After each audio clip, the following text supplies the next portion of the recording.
Exercise 913A asks you to come up with both the electronic geometry and the molecular geometry for this compound. And this is a very straightforward process. Follow the process and you end up with the correct Lewis structure.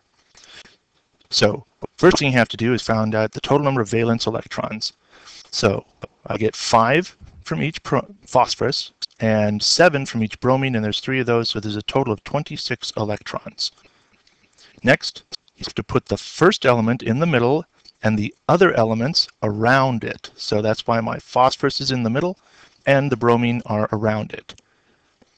Then we connect the phosphorus to the bromine with a line. The line represents 2 electrons. So I've just used 6. There's 20 electrons left. I start by putting them around the outside atoms, 2 at a time in pairs until I've got 8. Then I move to the next one, 2 at a time until I've got 8, 2 at a time. And when I get to 8 around each of the bromines, I have used 24. I've got 2 electrons left that have to go on the center atom, the phosphorus. Now that I've got a complete Lewis structure, that everybody has 8, I don't have any leftover electrons, I simply have to evaluate it using our table, which you have to memorize.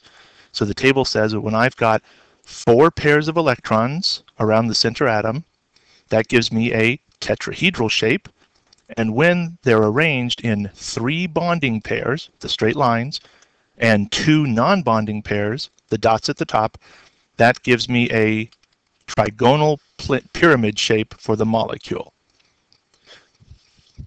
So learning the process and then applying the table.